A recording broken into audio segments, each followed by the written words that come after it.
6 koleksi jam tangan Harvey Mois ada yang seharga kapal pesiar.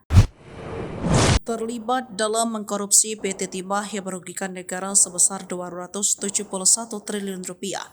Kehidupan pribadi Harvey Mois dan Sandra Dewi jadi sorotan. Diungkap oleh Dirdik Jampitsus Kejagung Kuntadi yang menjadi tersangka dalam perannya sebagai perpanjangan tangan PT RBT dan diduga pernah menghubungi Direktur Utama PT Timah Tbk 2016 hingga 2021.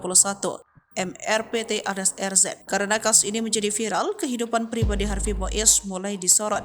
Baru-baru ini viral di sosmed tentang hobi pengusaha tambang ini mengoleksi jam tangan mewah.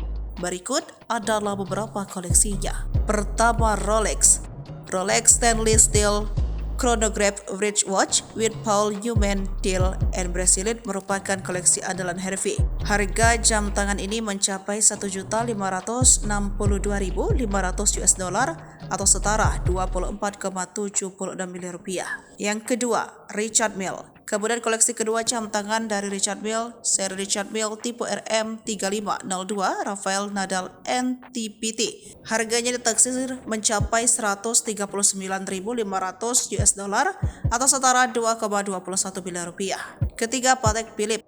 Selanjutnya, suami Sandra Dewi juga koleksi jam tangan dari Patek Philippe dengan tipe Nautilus 5980R001. Diketahui harga jam tangan sejenis ini $132.286 atau setara 2,09 miliar rupiah. Keempat, Audemars Piguet. Koleksi keempat adalah Audemars Piguet Royal Oak Salto Balance Wheel Openwork. Harganya pun fantastis, yakni mencapai $127.000 atau setara 2,01 miliar rupiah. Kelima, Patek Philippe Nautilus 5990 1A001. Selanjutnya, koleksi kelima, bapak dua anak ini juga memiliki koleksi jam tangan Patek Philippe tipe Nautilus 5990 1A001. Jam tangan ini diketahui dibanderol $124.000 atau setara 1,96 miliar rupiah.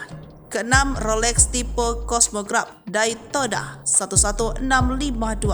Koleksi terakhir jam tangan mewah Harvey Mois adalah Rolex tipe Cosmograph Daytona 11652 White Stainless Steel 40mm Chronograph yang memiliki harga mencapai $25.706 atau setara 407,44 juta.